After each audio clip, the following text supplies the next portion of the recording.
ഇപ്പോൾ അവിടെ ഉണ്ടായിരുന്നു പപ്പായനെ കെട്ടിപ്പിടിച്ചൊരു ഉപ്പ കടന്നു. കാരണം ഞാനത് രാത്രി കൊണ്ടുവന്ന് നേരം വെളുത്തപ്പോൾ തന്നെ ഇതിനെ കൊണ്ട് ആശുപത്രി പോകും.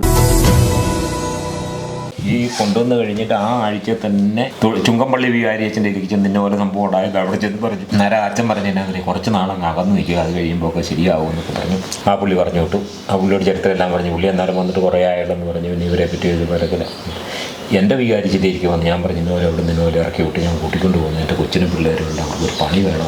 അവരും ആ പുള്ളി എന്നോട് പറഞ്ഞു ഒരു കാര്യം ചെയ്യുക. അപ്പോൾ പുള്ളി പാലിയേറ്റീവ് കെയറിൽ പോകുന്നുണ്ടായിരുന്നു, കരിങ്ങതും പഞ്ചായത്തിൻ്റെ പാലിയേറ്റീവ് കെയറിലെ ഇത് സർട്ടിഫിക്കറ്റും കൂടെ മേടിച്ച് വെച്ചു. ഈ ബയോഡാറ്റയുടെ കൂടെ വികാരിച്ചും പറഞ്ഞതനുസരിച്ച് ഞാനും എൻ്റെ മകളും കൂടെ.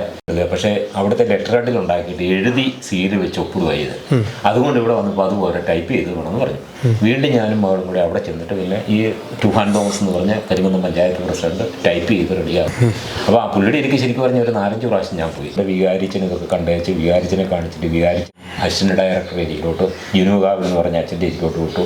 അവിടെ കൊണ്ടുപോയി ബയോഡാറ്റ കൊടുക്കുമ്പോൾ ഞാനല്ലാതെ എൻ്റെ മകളൊക്കെ ഇവിടെയാണ് പോയില്ല. അവിടെ കൊണ്ട് കാണിച്ച് പുള്ളിയില്ല. പുള്ളി എന്നിട്ട് ഞാൻ ചെല്ലുന്ന സമയത്ത് പുള്ളിയുടെ റൂമിനകത്ത് 3-4 കൂട്ടർ പുള്ളിയെ വെയിറ്റ് ചെയ്യുക അപ്പുറത്ത്. അവരെല്ലാം കാശുകാരും കണ്ടാൽ തന്നെ വരും. അപ്പോൾ അവരെല്ലാം കയറി കഴിഞ്ഞ് അത്രയും നേരം ആൾക്കാരോടൊക്കെ ഇരുന്ന് വർത്താനം പറഞ്ഞ അച്ഛൻ അവിടെ നിന്ന് ഏറ്റിട്ട് ഈ മുറിയുടെ പകുതിക്ക് വന്നു. നിന്നോട് പറഞ്ഞിട്ട് പുള്ളിയുടെ മേശപ്പുറത്തോട്ട് ഞാൻ ഈ ബയോഡാറ്റ കൊടുക്കുക. ഒരു NIVHൻ്റെ നിയമപ്രകാരം ഗ്യാപ്പുള്ളവർക്ക് യാതൊരു കാരണവശാലും പണി കൊടുക്കാൻ പറ്റിയല്ല. എനിക്ക് ചെയ്യാം മാതാന്നാണ്. അപ്പോൾ എന്നാൽ അവിടെ ഇല്ല, അതും NIVHൻ്റെ അണ്ടറിൽ തന്നെ വരും. അപ്പോൾ ഇല്ല, ഞങ്ങൾ തിരിച്ചു വന്നു.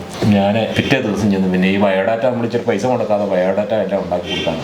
എന്തിനാ പുള്ളിയുടെ മേശപ്പെടുത്തി ഈ ബയോഡാറ്റ ഇരിക്കുന്നത്, അവർക്ക് തെറ്റിയാണെന്ന് ഉറപ്പാണ്. അപ്പോൾ ഈ പുള്ളി അപ്പം ഇതിനെന്നിട്ട് ഇവിടുത്തെ വികാരിച്ചൻ പറഞ്ഞ എന്നാന്നറിയാം, അതിനും കൂടെ ചേന്നാക്കുഴിയച്ഛൻ ചുങ്കമ്പള്ളി വികാരിച്ചൻ്റെ ഒരു ലെറ്ററുടെ ഒരു എഴുത്ത് മേടിച്ചുകൊണ്ട് പോരും. അപ്പോൾ അതുകൂടി ഉണ്ടെങ്കിൽ എൻ്റെ ഒരു പണി കൊടുക്കണമെന്നും പുള്ളി റെക്കമെൻഡ് ചെയ്യുന്നതായിട്ട് എഴുതാം. അപ്പോൾ അവസാനം ആ പുള്ളിയുടെ ഞാൻ പറഞ്ഞു അതങ്ങനെ റെക്കോർഡിക്കലായിട്ട് ലെറ്റർ ഒന്നും തരാൻ പറ്റിയത് ഞാൻ പറഞ്ഞേക്കാം. പ്രഷർ ഈ പറയപ്പെടുന്ന അച്ഛൻ്റെ ഭാഗത്തുനിന്ന് വന്ന് കാണുമെന്നാണ് ഞാൻ വിശ്വസിക്കുന്നത്. ഏതാ എൻ്റെ ഭർത്താവിൻ്റെ ചേട്ടൻ്റെ പണിയൊന്നും കൊടുക്കാൻ ഇവിടെ ഇട്ട് നരയിപ്പിക്കണമില്ല. 4-5 വർഷമായിട്ട് ഈ അച്ഛനുമായിട്ട് ഇവിടെ മിണ്ടാറില്ല. മിണ്ടാത്തത് ഈ ഞങ്ങളുടെ അപ്പനും അമ്മയല്ലേ, അതൊരു പെണ്ണും മകളും അല്ലേ. ഞാൻ പറഞ്ഞില്ല ഈ ലോണും ഒക്കെ എടുത്തു കഴിഞ്ഞിട്ട് എന്നാന്നറിയാം, അതിന് മുമ്പത്തൊക്കെ ഈ അച്ഛൻ്റെ ആ മുകളിലെ ഒരു മുറി എന്നുള്ളത് അച്ഛനെ വന്നാൽ കിടക്കാനായിട്ട് മുകളിലെ മുറി അങ്ങ് മോടി പിടിപ്പിച്ചു. സീലിംഗ് ബാത്റൂം എല്ലാം ടൈൽ ഒട്ടിച്ച് സമ്മതിയെല്ലാം തീർക്കാതെ മോടി പിടിച്ചു അച്ഛൻ്റെ ഭാഗത്തു നിന്ന്. കാരണം ഈ 5 വർഷമായിട്ട് ഈ അച്ഛനുമായിട്ട് ഇവിടെ മിണ്ടാറില്ല. ഇപ്പൊ ഞങ്ങളുടെ അപ്പനും അമ്മയല്ലേ. അതുപോലെ തന്നെ ഈ ഞാൻ പറഞ്ഞില്ല ഈ ലോണും ഒക്കെ എടുത്തു കഴിഞ്ഞിട്ട് എന്നാന്നറിയാം, അതിനും അതൊക്കെ മോടി പിടിപ്പിക്കാനും ഈ അപ്പുറത്തോട്ട് മാറി സിറ്റോട്ട് പണിയാനും ഈ കാർന്നവർ 22-ാം പക്കം ഇവിടെ മെഡിക്കൽ കോളേജിൽ കൊണ്ടുവന്ന കീമോ ചെയ്യും. അതിനൊക്കെ വേണ്ടിയിട്ടായി. അപ്പോൾ പിന്നെ ചെറിയ പലിശയല്ലേ ഉള്ളൂ. ആ പൈസ എടുത്താൽ ഇതൊക്കെ ഈ കുറേശ്ശെ മാസങ്ങൾ കൊണ്ട് അടച്ച് 2-2.5-3 കൊല്ലം കൊണ്ടെങ്കിൽ അടച്ച് തീരുന്ന ഷൈനിയുടെ പേരിലാണ് എടുത്തത്. അപ്പോൾ ഷൈനിയുടെ പേരിലെടുത്താൽ ആണുങ്ങൾക്ക് അവിടെ കുടുംബശ്രീയിൽ അംഗത്വം ഇല്ലല്ലോ, ഒപ്പിട്ട് കൊടുക്കണ്ടേ. അപ്പം അതെടുത്തിട്ട് അവിടെ ചിലവാക്കിയ പൈസയാണ്. അതും ഞാനിങ്ങോട്ട് കൊണ്ടുവരുന്ന ആ മാസം ജൂൺ മാസത്തിൻ്റെ ആദ്യ സമയത്താണെങ്കിൽ ആ സമയം വരെ ഒരു കുടിശ്ശികയില്ലാതെ അവൾ അടച്ചോണ്ടിരുന്നു. ഇവള് നിലവിൽ വാദിയാണല്ലോ, ഫാമിലി കോർട്ടിൽ വാദി, തൊടുപുഴത്തെ കേസിനകത്ത് വാദി ഇവള് വരും. അപ്പോൾ ഇവളെയും കൂടെ കൗണ്ടറാക്കി പ്രതിയാക്കുവാണെങ്കിൽ ഇവളെങ്ങും പോയല്ലോ, ഒരു ജോലി തേടിയോ. പോലീസുകാരനെ അയൽക്കൂട്ടക്കാർ പെണ്ണുങ്ങളല്ലേ വരുന്നത്. അപ്പോൾ അവിടെ ചെന്നപ്പോൾ എന്നാണെന്നറിയോ, സർക്കിളോ SIയോ പോലീസുകാരും ഇവിടെ ഭർത്താവ് കൂടെ വന്നിട്ടുണ്ട്. അവരൊന്നും അല്ല സംസാരിക്കുന്നത്, അച്ഛനാണ് സംസാരിക്കുന്നത്. അച്ഛൻ പറഞ്ഞത് നിന്റെ പേരിലുള്ള കാറ്, നിന്റെ പേരിലുള്ള പിക്കപ്പ്, നിന്റെ പേരിലുള്ള 60 ലക്ഷം രൂപയുടെ SBI ലൈഫിന്റെ പോളിസി, ഇതെല്ലാം ഇങ്ങോട്ട് എഴുതി അവരുടെ പേരിൽ കൊടുക്കുകയും കേസ് പിൻവലിക്കുകയും ചെയ്താൽ അയൽക്കൂട്ടത്തിലെ പൈസ മുഴുവൻ ഞങ്ങൾ അടച്ചേക്കാം. ഇത് വിളിച്ചപ്പോഴും ഞാൻ എൻ്റെ ഫാമിലി കോർട്ടിലെ വക്കീലിനോട് പറഞ്ഞു ഇന്നുപോലെ അയൽക്കൂട്ടംകാരുടെ കേസ്. അപ്പം നമ്മുടെ വക്കീൽ പറഞ്ഞു എന്നാന്ന് പറയുക 5000 ആയാലും 50,000 ആയാലും 5 ലക്ഷം ആയാലും കാശ് മേടിച്ചിട്ട് കൊടുത്തിട്ട് ചീറ്റിംഗ് കേസാണ്. അപ്പോൾ അതിനകത്ത് ഷൈനി പ്രതിയാക്കാൻ അവർ പണി നോക്കിക്കൊണ്ട് തന്നെ. അപ്പോൾ അതിന് സമ്മതിക്കാതെ വന്നു.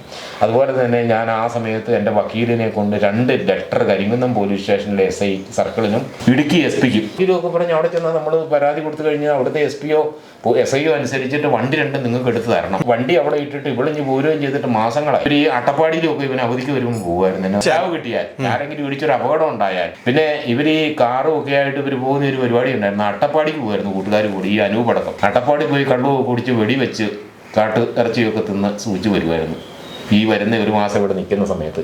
അപ്പോൾ ഏതെങ്കിലും കാരണവശാൽ ഈ വണ്ടിയും കൊണ്ടുപോയി എന്തെങ്കിലും കാര്യം സംഭവിച്ചാൽ എൻ്റെ മകളെ അകത്ത് പോകുള്ളൂ. വണ്ടി അവിടെ പേരില്ല, രജിസ്റ്റേർഡ് ഓണർ 2 വണ്ടിയുടെ അവളാണ്. ഇവളെ സംബന്ധിച്ചിട്ട് ഇങ്ങനെ ഏച്ചെങ്കിലും ഇവർക്ക് പിന്നെ സോഫ്റ്റ് ഓണർ അങ്ങോട്ടാണ്. എന്നെ നോബി എന്നാ വിളിച്ച് തല്ലിക്കോട്ടെ അടിച്ചോട്ടെ. എന്നാലും ഈ 3 കുഞ്ഞുങ്ങളും ഉണ്ട്. ഞാനും ആദ്യമൊക്കെ പറഞ്ഞു കൊടുക്കുമായിരുന്നു, മാനെ പിള്ളേർ മുഴുവൻ മാറി എന്നെ ചെയ്യാനാണ്, നീ ഒരു കാര്യം ചെയ്യും. അവരുടേതായ കുടുംബ കാര്യങ്ങൾ, ആഭ്യന്തര കാര്യങ്ങളും പേഴ്സണൽ കാര്യങ്ങളിൽ അവർ വർത്താനം പറയുന്നിടത്ത് പോലും ഒക്കെ വിളിക്കാൻ അറിയത്തില്ല. ഇവർ ഈ അച്ഛനും അപ്പനും അമ്മയും ഭർത്താവും അനിയനും ഒക്കെ കൂടി ഇവർ അവരുടേതായ ആഭ്യന്തര കാര്യങ്ങൾ സംസാരിക്കുമ്പോൾ എൻ്റെ മകൾക്ക് അവരുടെ ആ കേട്ട് നിൽക്കാൻ അർഹതയില്ല. അപ്പം ഞാൻ പറഞ്ഞു നീ അവിടെ പോയി അങ്ങനെ നിൽക്കണ്ട, നീ കുഞ്ഞുങ്ങളെ നോക്കി നിന്നെ കൊണ്ടാകാവുന്നത്. നീ ഇപ്പോൾ ഈ കാർന്നവർ അതിലേക്ക് കിടന്നോണ്ടോ ഇരുന്നോണ്ടോ തള്ള ഇതിലേക്കിടക്ക് തെറി പറഞ്ഞു നടക്കുമ്പം പ്രതികരിക്കാതിരുന്നേര് കുഴപ്പമില്ല. കാരണം നീ അവളെല്ലാം പ്രതികരിച്ചിട്ട് കാര്യമില്ല. അവൾ അവിടെ ഒറ്റയാ. അപ്പനെ, അമ്മ, അച്ഛൻ, അനിയൻ, പെങ്ങളെ, ഇവിടെ ഭർത്താവ് പോലും അവൾക്ക് സൈഡില്ലാത്ത, പിന്നെ അവൾക്ക് അവിടെ വോയിസ് ഇല്ലല്ലോ. വോയിസ് ഇല്ലാത്തതുകൊണ്ട് നീ അതിനൊന്നും ബന്ധപ്പെടണമെന്ന് പറഞ്ഞു കൊടുക്കുക. അതിപ്പോൾ 16 അല്ലെ സോണിക്കൊക്കെ നാട്ടിലുള്ള ആൾക്കാരോട് ചോദിച്ചാൽ അറിയാം. 100ക്ക് 101 പേരും നാനാജാതി മതസ്ഥര്. നമ്മുടെ ഈ സംഭവം കഴിഞ്ഞിട്ട്, അതായത് ബെന്നി ഇല്ലിക്കൽ എന്ന് പറഞ്ഞ പുള്ളി പഴയ MVDO ഒക്കെ പറഞ്ഞത് ഈ സഭയുടെ ആൾക്കാരാണ് അതൊക്കെ. അത് അവരേതാണ്ടൊക്കെ പഠിച്ചു വിട്ടു. പിന്നെ ഞങ്ങൾ പൈസ മേടിച്ചുകൊണ്ടാണ് ബോഡി കൊടുത്തു വിട്ടെ. പിന്നെ കേസ് കളയാൻ വേണ്ടി ഞങ്ങൾ പൈസ പിന്നെ അങ്ങോട്ട് കൊടുത്തു.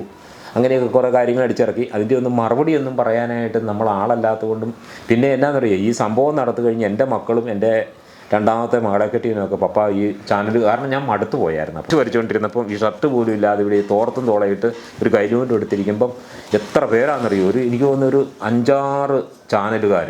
അപ്പം ആകെപ്പാടെ ഞങ്ങൾ രണ്ടുപേരും ഞങ്ങൾ പറയുന്നത് എന്നാന്ന് തന്നെ ഞങ്ങൾക്ക് അറിയത്തില്ല. ഞാൻ ഈ വർത്താനം പറഞ്ഞ ചില കാര്യങ്ങളിലേക്ക് വരെ എൻ്റെ വാ തുറന്നു വരും ഈ പല്ല് കാണുക. അപ്പോൾ ഈ ഇവിടുന്ന് ഒക്കെ ലൈറ്റ് വെച്ചപ്പോഴത്തേന് ഞാൻ ചിരിച്ചോണ്ട് വർത്താനം പറഞ്ഞെന്ന് വരെ.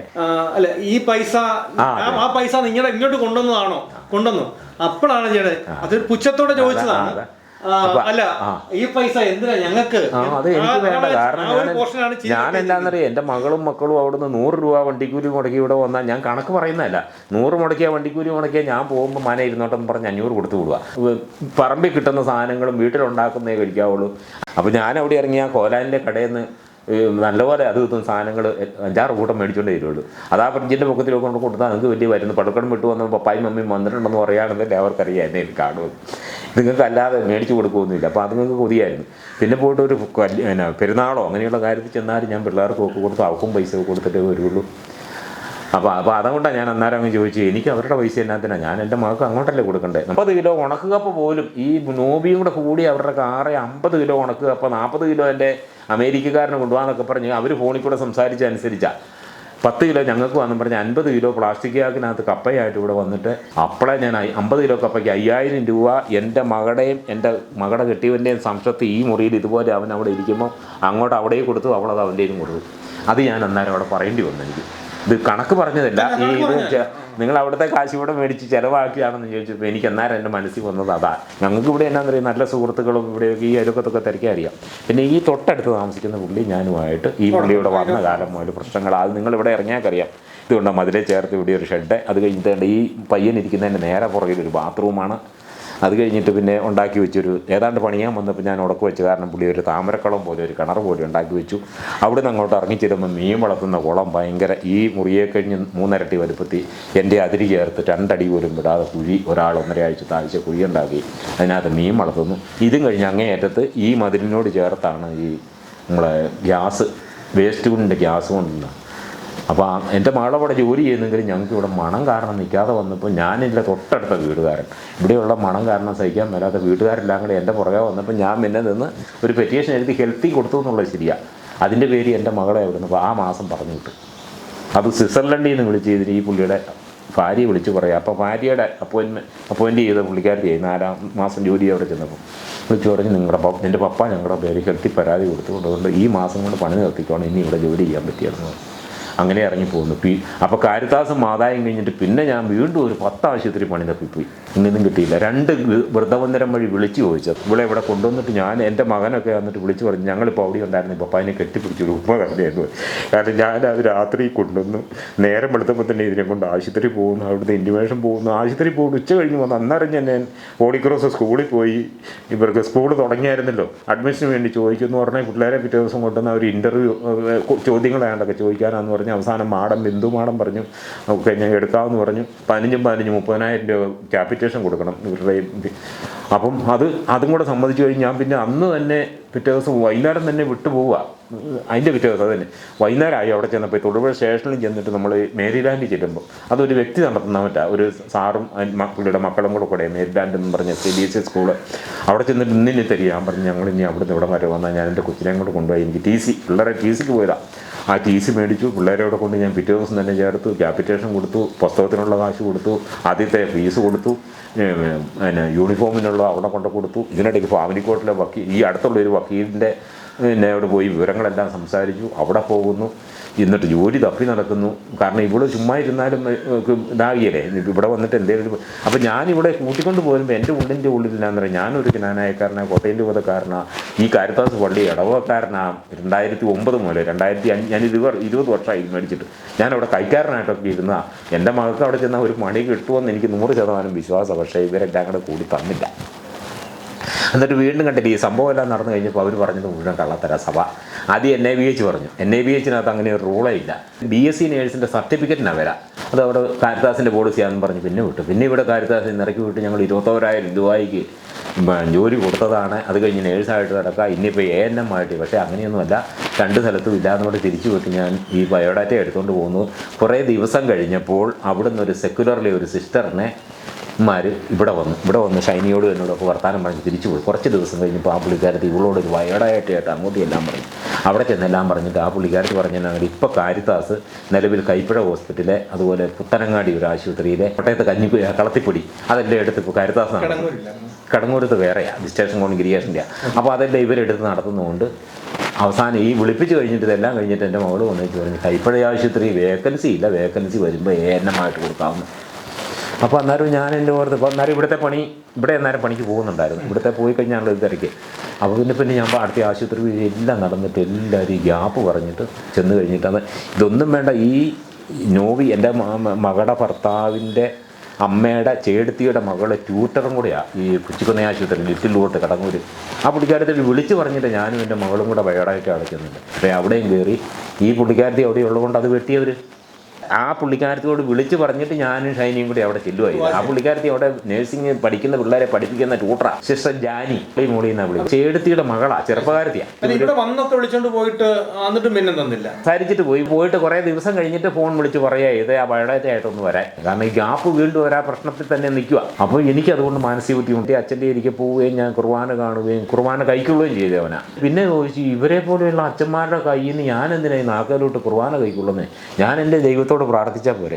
എന്നിട്ട് പിന്നെ ഞാൻ കുർബാന കാണാൻ പോകും, ഈ പുള്ളിയുടെ കയ്യിൽ നിന്ന് ഞാൻ നാക്കെ മേടിക്കുകയില്ല. അങ്ങനെ നിന്നിട്ട് വീണ്ടും എൻ്റെ മകൾ മരിച്ചതിൻ്റെ പിറ്റേ ദിവസം ഞാൻ വീണ്ടും 101% ക്ഷമിച്ചു. എൻ്റെ മകളും പിള്ളേരും പോയല്ലോ. 1-ാം തീയതി ശനിയാഴ്ച പള്ളിയിൽ ചെന്നിട്ട് കുർബാനയും കണ്ടിട്ട് ഈ അച്ഛൻ്റെ ഇരിക്കും ഞാൻ ആൾക്കാരെ ചെന്ന് നാക്കെ മേടിച്ചു. അത് കഴിഞ്ഞ് ആ ഞായറാഴ്ചയും ഞാൻ പള്ളിയിൽ പോയി. പിന്നെ പോകുന്നു 9-ാം തീയതിയാണ് ഞായറാഴ്ച. എല്ലാം ഇന്നും പള്ളിയിൽ പോകുന്നുണ്ട്. അത് നമ്മൾ ഈ 101 കവല OCD എന്ന് പറഞ്ഞ് കർമ്മലീത്ത സഭയുടെ ഒരു ഇതുണ്ട്. എൻ്റെ മകളും അങ്ങനെയായിരുന്നു. ഇന്ന് 6 ദിവസം അവിടെ കുർബാനയ്ക്ക് വിളി 5:15 സപ്രാ കൂടണമെന്ന് പറഞ്ഞ് 5:15 പോകും, 5:30 കുർബാന. ഇത് ഇവിടുന്ന് ഇങ്ങനെ നടന്ന് ഇങ്ങനെ പോകും. പക്ഷേ അന്ന് അവൾ പോയത് ഇങ്ങനെയാണ് പോയത്. പക്ഷേ ഈ 20 വർഷമായിട്ട് ഇതൊന്നും മേടിച്ചിട്ടും താമസിക്കാൻ ഇവിടുന്ന് ഇങ്ങനെ നടന്ന് ഈ റെയിൽവേ ലൈനിലോ അവിടുത്തെ അങ്ങോട്ട് ചെല്ലുന്ന വഴികളിലൂടെ യാത്ര ചെയ്തിട്ടില്ല. പക്ഷേ എൻ്റെ മകളും പിള്ളേരും അവധി ദിവസങ്ങളിൽ നടക്കാൻ പോകുമായിരുന്നു ഇവിടെ പിള്ളേരെ കൊണ്ട്. അതൊക്കെ ഉള്ളിൻ്റെ ഉള്ളിൽ എന്താണെന്ന് നമുക്കറിയത്തില്ല. ഇവിടെ ഈ വഴി അല്ലേ പിന്നെ ഈ വെളുപ്പിനെ 4:45 മണിക്കെന്നൊക്കെ പറഞ്ഞാൽ ഈ ലൈറ്റ് വഴിയെ കൂടി ഉണ്ടെങ്കിലും ഇവിടെ ഈ ഇങ്ങനെ ഈ കൊച്ചുങ്ങളെ ആയിട്ട് പോകാമെന്ന് പറഞ്ഞാൽ എനിക്ക് ഓർക്കാനൊക്കെയില്ല. കാരണം ഇത് അന്നും ഉണ്ടായത് മുൻകൂട്ടി ഇവൾ പ്ലാൻ ചെയ്ത് ഒപ്പിച്ച കാര്യം പോലെയാണ് നമുക്ക് തോന്നുന്നത്. പക്ഷേ തലേദിവസം ഫോൺ വന്നു അവർക്ക്, രാത്രി വാട്സപ്പിൽ വിളിച്ചായിരുന്നു. അപ്പോൾ അങ്ങനെ അത് വിളിച്ചിട്ടുണ്ടായ പ്രകോപനമാണോ, അതിന് തെളിവ് വരണ്ടേ? സൈബർ സെല്ലിലെ തെളിവൊന്നും വന്നിട്ടില്ല. അപ്പോൾ അതുകൊണ്ടാണ് ഇവന് ജാമ്യം കിട്ടേണ്ടി വന്നത്. ഈ സൈബർ സെല്ലിലെ കാര്യം ഈ ജാമ്യം കിട്ടുന്നതിന് മുമ്പ് സൈബർ സെല്ലിൽ നിന്ന് അവൻ്റെ ഫോണിനകത്തും ഇവിടെ ഫോണിനകത്തും തപ്പി കിട്ടിയെങ്കിൽ ഇവന് ജാമ്യം കൊടുക്കുകയില്ല. സമയമുണ്ടെന്ന് ഞാൻ ഇപ്പോൾ ഏറ്റുവാണ്ടി ചെന്നപ്പോൾ ആ ലേഡി SI പറഞ്ഞു. വേറെ വക്കീലിനെ വെക്കുകയും ചെയ്തു. ജിതേഷ് എന്ന് പറഞ്ഞ വക്കീലിനെ വെച്ച്. അതുകൊണ്ടാണ് 14 ദിവസം എന്നുള്ള 28 ദിവസം വരെ ആയിപ്പോയി. ചോദ്യങ്ങൾ വല്ലതും ഉണ്ടോ? ഞാനിങ്ങനെ പറയാനാണ്. 9 മാസം ആയില്ലായിരുന്നു. ഞങ്ങളുടെ ഭാഗത്തുനിന്നുള്ള ഒന്നും ഉണ്ടാകാനില്ല. കാരണം ഞാനതേപ്പറ്റി എല്ലാ കാര്യങ്ങളും നോക്കിക്കൊണ്ട് എനിക്ക് 70 ആകാൻ പോവാ. അപ്പം ഇങ്ങനെയുള്ള ആൾക്കാർ ഇവൾക്ക് 68 വയസ്സുമായി. ഞങ്ങളപ്പം വല്യപ്പനും വല്യമ്മയല്ലേ. ഇവിടെ ഒന്നും വേറെ അങ്ങനെ പിള്ളേരെ തല്ലിയേല, വഴക്ക് പറയേല, ഞാനൊരു ഒച്ചയൊരു വർത്താനം പറയേല, കള്ളു കുടിച്ചു ഒന്നും പ്രശ്നം ഉണ്ടാക്കിയേല. എനിക്ക് എൻ്റെ ഭാര്യയോ മക്കളോ എന്തെങ്കിലും പറഞ്ഞിട്ട് എനിക്കൊരു മനസ്സിന് ഹർട്ട് ചെയ്ത് കഴിഞ്ഞാൽ ഞാൻ ആ തട്ടിലേ പോയി കിടന്ന് കുറച്ച് നേരം കരയോ. ഞാൻ തെറി പറയാതെ ചീത്തി പറയരുത്. എൻ്റെ ഇവിടെ 44 വർഷം കഴിഞ്ഞ് കല്യാണം കഴിഞ്ഞ് ഇതുവരെ ഒന്ന് മൈരേന്ന് വിളിക്കാനോ ഒന്ന് ഞുള്ളാൻ പോലും ഇതുവരെ ഇട വന്നിട്ടില്ല. എൻ്റെ മക്കളെ ഞാൻ അങ്ങനെ തല്ലിയിട്ടും പിടിച്ചിട്ടൊന്നുമില്ല. ഈ മക്കളെ ഒന്നും ഞാൻ പറഞ്ഞില്ല, മടിയിലൊക്കെ കയറ്റിയിരുത്തി കെട്ടിപ്പിടിച്ചുള്ള ഈ ഇത്രയും 10 കൊച്ചുമക്കൾ ഇപ്പോൾ 2 പേരല്ലേ പോയുള്ളൂ. ബാക്കി നിലവിൽ ഇനി 8 കൊച്ചുമക്കളുണ്ടല്ലോ. എഡ്വിൻ അടക്കമുണ്ട്. 5 മക്കളും. ഞാനിങ്ങനെ അഹങ്കാരത്തോടു കൂടി പറയുകയാണ്. അഹങ്കാരമല്ല, അപ്പം എനിക്ക് ആരെങ്കിലും ചോദിച്ചാൽ എനിക്ക് 5 മക്കളും ഉണ്ട്, 10 കൊച്ചുമക്കളും ഉണ്ടെന്ന് പറയാമായിരുന്നു. ഈ പിള്ളേരെ ഇതും കൂടി ഈ 9 മാസം ആകണമെങ്കിൽ ഒരാഴ്ച കൂടെ കഴിയുമ്പോൾ 9 മാസം പൂർത്തിയാകുമായിരുന്നു. നമ്മൾ ഈ സൂയിസൈഡ് ചെയ്ത് കഴിഞ്ഞ ഇത് 28-ാം തീയതി അല്ലേ, ആ മാർച്ച് മാസം തുടങ്ങി 9-ാം തീയതി ആയാലും 9 മാസം പൂർത്തിയാകുള്ളായിരുന്നു അവിടെ നിന്ന് കൊണ്ടുവന്നിട്ടുള്ളൂ. ഇവിടെ നമ്മൾ ഒത്തിരി കഷ്ടപ്പെട്ട് നമ്മൾ വിവാഹം കഴിച്ച് വിട്ടതാണ്. അത് കഴിഞ്ഞ് ഇവിടെ 9 മാസം വന്ന് നിൽക്കുന്നു. നമ്മുടെ മാനസികമായിട്ട് അപ്പൻ എന്നുള്ള രീതിയിൽ അമ്മ അതിൻ്റെതായുണ്ട്. കാരണം അങ്ങനെ എന്തെങ്കിലും ഒരു സംസാരം വന്ന് അവർക്കൊരു വിഷമം ഉണ്ടായി അങ്ങനെ ഞാൻ പറയല്ലോ ഉണ്ടെങ്കിലും നമ്മൾ അതെല്ലാം മനസ്സിലൊതുക്കുകയുള്ളൂ. അവളോട് പിള്ളേരോട് അങ്ങനെയൊന്നും ഒരു കാര്യങ്ങളും എന്നെ ഇപ്പോൾ ഈ ലാസ്റ്റ് ഞാൻ പറഞ്ഞില്ലേ ഇവള് ഇനി ബോംബെക്ക് പോയേക്കാൻ തീരുമാനിച്ചു. ഇവിടെ എങ്ങും ഇവരാരും പണി പിടിക്കുകയല്ലോ. അപ്പോൾ ഇവള് നേരത്തെ GNM ഒക്കെ ആയിട്ട് ഞങ്ങൾ കല്യാണം ഇവിടെ കെട്ടിക്കുന്നതിന് മുമ്പ് ഇവള് ഏഷ്യൻ ഹാർട്ട് എന്ന് പറഞ്ഞ് ബോംബെയിൽ ആശുപത്രി ജോലി ചെയ്തുകൊണ്ടിരിക്കുമ്പോഴാണ് കല്യാണമൊക്കെ. അപ്പോൾ അവിടെ എവിടെയെങ്കിലും ജോലി തപ്പി പോകാം. അപ്പോൾ ഇവിടെ ഇരുന്ന് ഞാൻ 6 എൻക്ലക്സിന് വേണ്ടിയിട്ട് എൻ്റെ ഇളയ മകൻ കാശ് എൻ്റെ അക്കൗണ്ടിലേക്ക് എൻ്റെ മൂത്ത മോനും ഇളയ മകനും ഇളയ മകളും പൈസ അയച്ചു തന്നു. ഷൈനയുടെ അക്കൗണ്ടിലേക്ക് അവർ 3 പേര് നേരിട്ട് അവിടെ അക്കൗണ്ടിലേക്ക് അയച്ചു കൊടുക്കുന്നത്. ആങ്ങളമാർ പിന്നെ എൻ്റെ അക്കൗണ്ടിലേക്ക് അയച്ചു തന്നു, അവിടെ അക്കൗണ്ടിലേക്ക്. ഞാൻ പറഞ്ഞിട്ട് 5 ലക്ഷം രൂപയുടെ പൊക്കത്തിൽ ചിലവുണ്ട് 9 മാസം കൊണ്ട്. 2 CBSE സ്കൂളിൽ 30,000 രൂപ ക്യാപിറ്റേഷൻ വരെ കൊടുത്തു, 3 ട്രിപ്പ് ഫീസ് കൊടുത്തു, ട്യൂഷൻ ഫീസ് കൊടുക്കണം, ഡ്രസ്സായി, പിള്ളേരുടെ കാര്യങ്ങൾ. ഇവർക്ക് 6 എൻക്ലസിന് വേണ്ടിയിട്ട് ഇപ്പോൾ 1,4 ലക്ഷം രൂപയുടെ ഫീസ് അടച്ച റെസീറ്റ് എൻ്റെ ഇരിക്കുക പരീക്ഷ എഴുതാനുള്ള. അത് അടച്ച പൈസ എല്ലാം പോയി. പിന്നെ ഇത് പഠിച്ചുകൊണ്ടിരുന്ന 4 മാസം കൊണ്ടാണ് ഇവിടെ ഇത് പഠിച്ചു തീർന്നത്. ആ പഠിച്ചു തീരുന്ന ഓൺലൈനിൽ കൂടെ പഠിക്കുന്നതിന് ചാർജ് ഉണ്ട്, അതും അയച്ചു കൊടുത്തു. ഞാൻ വൈഫൈ എടുത്ത് കൊടുത്തു, ഇത് കണ്ടു കൊടുത്തു. പിന്നെ പോയിട്ട് ഇവിടെ ഒന്നും കുറവില്ല. ഞാൻ ഈ വന്നു കഴിഞ്ഞിട്ട് ഞങ്ങൾ 2 പേരും താഴത്തെ മുറിയിലാണ് കിടന്നുകൊണ്ടിരുന്നത്, ഞാനും വൈഫും കൂടെ. ഈ 2 മുറിയിലാണ് അവർ കിടന്നത്. പക്ഷേ ഒന്ന് ഉറങ്ങി തിരിയുമ്പോൾ അല്ലെ ഇച്ചിരി കഴിയുമ്പോൾ ഇവർ ഭയങ്കര അറ്റാച്ച്മെൻറ്റാണ്. ഇവിടെ മേത്ത് കയറി ഇവിടെ കൂടെ പോയി കിടക്കും മക്കൾ 2 കൂടി. അതുകൊണ്ട് ഞാൻ പറഞ്ഞിരിക്കാൻ എന്നാൽ ഞങ്ങളിനി കരോട്ട് കിടക്കാം, നിങ്ങൾക്ക് ആ വലിയ 2 കെട്ടിലടുത്ത് നിങ്ങളൊന്ന് ഇറങ്ങി നോക്കിയാൽ കാണാം. അതുകൊണ്ട് അതിന് ചുറ്റോട് ചുറ്റും ആ അലമാരിയൊക്കെ ഒന്ന് തുറന്ന് നോക്കും നിങ്ങൾ. ആ അലമാരി വഴിയൊക്കെ ഇട്ട പൊങ്ങിയില്ലാത്ത തുണികളും എല്ലാ കാര്യങ്ങളും. ബാക്കി ഇവിടെ വന്ന് എന്തേലും തുണികൾ മേടിച്ചു അവിടെ. അപ്പം എല്ലാ സൗകര്യങ്ങളും കൊടുത്ത് എൻ്റെ കൊച്ചുങ്ങൾക്ക് ഞാൻ ഇതെല്ലാം കൂടെ കൊടുത്തിട്ട് തന്നെ ഈ ബായും ഒക്കെ കൊണ്ടുവന്ന് അവർ ഇവിടെ വെക്കും. എൻ്റെ ആ ഡൈനിങ് ടേബിളെ പഠിച്ചിട്ട് പോകും. 500 പേപ്പറിന് 220 രൂപയൊക്കെ ആവുള്ളൂ. ഈ ഓരോന്ന് മേടിച്ചാൽ 500 രൂപ ആവും. അത് കട പറഞ്ഞു വിട്ടിട്ട് ത്രിവേണി എന്ന് പറഞ്ഞ കടയിൽ നിന്ന് മേടിച്ചാണ്ട് അവർക്ക് ബണ്ടിൽ പടി അവിടെ ഇരിക്കുക. പിള്ളേർക്ക് ഈ ആക്ടിവിറ്റീസ് ഒക്കെ ചെയ്യാൻ പേപ്പർ വേണം, എല്ലാ സാധനവും മേടിച്ചു. ആ 2 ട്രോയ്ക്കാതെ പിള്ളേരുടെ. അപ്പോൾ ഒന്നിനും ഇവിടെ ഒരു കുറവില്ല. നമ്മൾ ആഹാരത്തിനില്ല. ഞാനും ഇവളും കൂടിയാണ് മാർക്കറ്റിൽ പോയിക്കൊണ്ട്. ഇവള് വന്നേ പിന്നെ ഞാൻ പോവുകയില്ല. ഇവരമ്മയും മകളെയും കൂടെ വീടത്തിന് വേണം കൊണ്ടുപോകണം. 2000 വേണം, 2500 വേണം കിട്ടണം. ഇത് എവിടെ നിന്നാണെന്ന് ഞാൻ പറഞ്ഞത് ഇതൊക്കെ എൻ്റെ ശിക്ഷിക്കപ്പെടണം. എനിക്ക് നമുക്ക് മകളെയും പിള്ളേരെ തിരിച്ചു കിട്ടിയാലേ എങ്കിലും എനിക്കെന്ന് പറയാതെ നമുക്കെന്ന് പറയണം. നമുക്ക് കാരണം ഈ ലോകം മുഴുവൻ അറിഞ്ഞ ഒരു കാര്യമാണ്. ഷൈനിയോടെ ഈ കാര്യം കഴിഞ്ഞ പിന്നെ ഇപ്പം ബാക്കിയില്ലെന്നാണ്. ഈ ലോകം മുഴുവൻ, അതായത് ഇവിടുന്ന് ഈ ലോകത്തിൽ എവിടെയെല്ലാം ഉണ്ടോ ചാനലുകളുണ്ടോ ഇതുണ്ടോ എല്ലായിടത്തും അറിഞ്ഞ ഒരു കാര്യമാണ്. അപ്പം അതിനകത്ത് അവളതുപോലെ ചെയ്യാൻ അവിടെ മനസ്സിനകത്ത് പറ്റിയ എന്താണ് കാരണം എന്നത് കണ്ടുപിടിക്കാനും അതിന് ഉണ്ടായ തക്കതായ ഇതിൻ്റെ ബേസ് അവിടെയാണല്ലോ, അവിടെ നിന്നാണല്ലോ തുടങ്ങി. ഞാൻ എൻ്റെ മകളെ കെട്ടിച്ച് വിട്ടിട്ട് ഈ 16 വർഷം അവളവിടെ കിടന്ന് കഴിച്ച് പല പ്രാവശ്യം ഞങ്ങൾ വിളിച്ചു. അവൾ പോകുന്നില്ല. അവൾക്ക് 5 കൊല്ലം മുമ്പേ ഞാൻ പറഞ്ഞില്ല കൊല്ലാൻ തുടങ്ങി. ബാത്റൂമിൽ എടുത്തെറിഞ്ഞു. അതിൻ്റെ ഫോട്ടോ ഒക്കെ ഞാൻ അവിടെ കൊടുത്തിട്ടുണ്ട്. നമ്മൾ ഈ കൊണ്ടുപോകുന്നത് കഴിഞ്ഞിട്ട് കേസ് നടത്തി അതിന്റെ ഫോട്ടോ ഉണ്ടോ? പിന്നെ അതിന്റെ ഫോട്ടോ തൊഴിൽ സ്റ്റേഷനിൽ കൊടുത്തിട്ടുണ്ട്. അതെങ്ങനെ ഫോട്ടോ എടുത്താര്? മക്കളെടുത്തു. മക്കളെ ഫോട്ടോ എടുത്തിട്ട് ഇവിടെ എല്ലാം കൂടെ കരുവാടിച്ച് പെടരിക്ക് കുത്തി പിടിച്ചിട്ട് എറിഞ്ഞതാണ്. അപ്പോൾ എന്നിട്ട് അത് ഞാൻ ഫോട്ടോ എടുത്തതിൻ്റെ ഡേറ്റ് ദിവസം മര്യാദയിലുണ്ട്. ആ ഫോട്ടോയുടെ പൊക്കത്തിലുണ്ട് അവർ. അപ്പോൾ ആ സാധനം മക്കളെ അയച്ചു തന്നുണ്ടായിരുന്നു. എൻ്റെ മകൻ്റെ ഫോണിലുണ്ടായിരുന്നു. ഞാൻ അയപ്പിച്ചു. അത് ഈ സംഭവം നടന്നു കഴിഞ്ഞിട്ട് അപ്പോൾ അവിടെ നിന്ന് എടുത്തു. അവിടെ കൊടുത്തു. പാവമേരിക്കോട്ടുകാരനും അവിടെ കൊടുത്തു. ഏറ്റുമാനൂർ കോടതിയിൽ ഇപ്പോൾ ഈ സംഭവം നടന്നു കഴിഞ്ഞാൽ അവരിവിടെ വന്നപ്പം പിന്നെ എൻ്റെ മകൾ 16 വർഷത്തെ സ്റ്റോറി എഴുതിയ ഒരു ബുക്കുണ്ടായിരുന്നു. 16 വർഷത്തെ ചരിത്രം മുഴുവൻ എഴുതി. അതിൽ നിന്ന് ബ്രീഫ് ചെയ്ത് അണ്ടർലൈൻ ചെയ്തിട്ടാണ് അവർ ഫാമിലി കോർട്ടിലെ കേസിനകത്ത് ബാക്കി എഴുതി വിട്ടിരിക്കുന്നത്. ഇവനെ അറസ്റ്റ് ചെയ്തുകൊണ്ട് ഈ സർക്കിളും എല്ലാം കൂടെ വന്നിട്ട് ഇവിടെ വിളിച്ചപ്പം എൻ്റെ കയ്യിലുള്ളത് ഈ ബുക്കാണ്. ആ 120 ബുക്ക് ഏറ്റുമാനൂർ സ്റ്റേഷൻകാർ മേടിച്ചുകൊണ്ട് പോയിട്ടുണ്ട് എന്നോട്. പിന്നെ പോയിട്ട് മകളുടെ ഫോൺ, നമ്മുടെ ഈ ഫോട്ടോ കോപ്പി ഒന്നുമില്ല. ഇല്ല ഒന്നുമില്ല. അത് ഒറിജിനൽ അവിടെ കൈകൊണ്ട് എഴുതിയിരിക്കുന്ന അത് അവൾ മേടിച്ചുകൊണ്ട് പോയിട്ടുണ്ട്. മകളുടെ ഫോൺ കൊണ്ടുപോയിട്ടുണ്ട്. ഈ ഫോട്ടോ ഉണ്ട്. അതിനൊന്നും നമുക്ക് റെസീപ്റ്റ് തന്നിട്ടില്ല. ഞാൻ ചോദിച്ചായിരുന്നത്. അപ്പോൾ അതെല്ലാം മകസറിപ്പെട്ടതാ, കുഴപ്പമൊന്നുമില്ല, കോടതിയിലുണ്ടെന്ന് പറഞ്ഞു. നമ്മൾ പറഞ്ഞു മാർക്കറ്റിൽ പോകുന്നത്. അത് ഞാൻ പറഞ്ഞില്ല. ഇപ്പോൾ ഇവർ 2 പേരും കൂടെ തീരുമാനിക്കുന്നത് 2000 താവും. ഇപ്പോൾ 2500 ആവും. അപ്പോൾ അത് ഇവർ 2 പേരും കൂടെ ഇവരുടെ ചോയ്സ് അനുസരിച്ചാണ് മേടിക്കാനുള്ളത്. മേടിച്ച് പന്നിയിറച്ചി വേണോ, പിന്നെ കപ്പ വേവിക്കുന്നത് വേണോ, ചോറ് കയറി അത് മേടിക്കും. സപ്ലൈക്കൂരുണ്ടെങ്കിൽ റേഷൻ കടയിൽ മേടിക്കാണ്. എല്ലാം മേടിച്ചിട്ട് ഒരു ഓട്ടോറിക്ഷയും മേടിക്കാൻ തിരിച്ചു വരും. 30 മുട്ട ഒരുമിച്ച് പിള്ളേർക്കൊക്കെ അത് ഇഷ്ടമാണ്. അപ്പോൾ ഒന്നിനും ഒരു കുറവില്ല. രാവിലെ സ്കൂളിൽ പോകുന്ന സമയത്ത് ചോയ്സ് അനുസരിച്ചാണ് ഉണ്ട്. പന്നിയിറച്ചിയൊക്കെ ഇവിടെ എടുത്തി നല്ലതാണ്. എന്നിട്ട് അത് ഈ ഷെയർ ചെയ്ത് പിള്ളേർ കഴിച്ചിട്ട് മക്കൾ ഇവിടെ വന്ന് പറയും. കൂടെയുള്ള പിള്ളേർ പറഞ്ഞു മമ്മിയുടെ ഇറച്ചി നല്ലതായിരുന്നു. അപ്പോൾ അത് കഴിച്ചിട്ടുണ്ടായിരുന്നില്ല. പിന്നെ ഈ സംഭവം നടന്നു കഴിഞ്ഞപ്പോൾ ചുമ്മാ അതിനകത്തൂടെ ഒക്കെ വരുവാ. പിള്ളേർക്ക് തന്നെ ആഹാരം കൊടുത്തിട്ടില്ല, പിള്ളേരെ നിലത്തിരുത്തി ആഹാരം കൊടുത്ത പിള്ളേരവിടെ ആഹാരം കഴിക്കാതെ വന്ന പൊതിച്ചോറാണ് മേടിച്ചു കൊടുക്കുന്നത്. എവിടെ നിന്ന് കിട്ടിയ ദിവസം ഞങ്ങൾ ഒരുമിച്ചിരുന്ന് ആഹാരം കഴിച്ചാൽ. മരിക്കുന്നതിന് 18 മണിക്കൂർ മുമ്പേ ആഹാരം കഴിച്ചുള്ളൂ എന്ന് പറയുന്നത് അത് പോസ്റ്റ്മോർട്ടം റിപ്പോർട്ട് ആരുടെയും കിട്ടിയിട്ടുണ്ടോ? ഇവരൊന്നും അത് പുറത്ത് പോസ്റ്റ്മോർട്ടം റിപ്പോർട്ടൊന്നും ഇതുവരെ വെളിയിൽ പോയിട്ടില്ല. അതായത് തലേ ദിവസം ഒരു വ്യാഴാഴ്ച ഒരു 8:30 സ്കൂളിൽ പോയ ബ്രേക്ക്ഫാസ്റ്റ് കഴിച്ചിട്ട് പോകുന്നു, ഉച്ചക്കത്തേക്കുള്ള കൊണ്ടുപോകുന്നു. വൈകുന്നേരം വന്നിട്ട് രാവിലത്തെ തന്നെ അപ്പത്തിൻ്റെ ബാക്കി മാവിരുന്നത് ചൂടോടെ അപ്പം ചുട്ട് കടലക്കറിയും കൂടെ വൈകുന്നേരം കഴിക്കുന്നു. എനിക്കും ഇവള് ചുട്ട് വന്നിട്ട് ഞാനും ഇവളും കൂടെ ചായ കുടിച്ചപ്പോൾ അതങ്ങനെ കഴിച്ചേ. അപ്പോൾ പിള്ളേരെ വിട്ടു. പിന്നെ ഇപ്പോൾ രാത്രിക്ക് പിള്ളേർ ഈ വൈകുന്നേരം അപ്പവും കടലേക്ക് കഴിച്ച കാരണം രാത്രിക്ക് അവർ കുരിശുവരെയും കഴിഞ്ഞിട്ട് 8:30 കിടന്നപ്പം അവർ കഞ്ഞി വേണ്ടെന്നും പറഞ്ഞ് പോയി കിടന്നു, ഉറക്കം വരുന്നെന്നും പറഞ്ഞ് കിടന്നു. അതേ സമയത്ത് എൻ്റെ മകളും ഇവളും ഞാനും കൂടി ഒരുമിച്ചിരുന്ന, ഞാൻ ഈ കസേരയിരുന്ന് തൊട്ടപ്പുറത്ത് ഇവിടെ ഇരുന്ന് അതിൻ്റെ അപ്പുറത്ത് കഞ്ഞി വിളമ്പി ഞങ്ങൾ 3 പേരും കൂടി ഇരുന്നവൻ. കുഞ്ഞുങ്ങളെ കഴിച്ചില്ല എന്ന് പറഞ്ഞു, കുഞ്ഞുങ്ങൾ വേണ്ടാന്ന് പറഞ്ഞു. കുഞ്ഞുങ്ങൾ അന്ന് രാത്രി വേണ്ടാന്ന് പറഞ്ഞ് പോയി കിടന്നു. ആ വേണ്ടാന്ന് പറഞ്ഞതിന് ഇവള് പറഞ്ഞു അങ്ങനെ പിള്ളേരെ കിടത്തരുത്, നീ നിർബന്ധിക്കണം.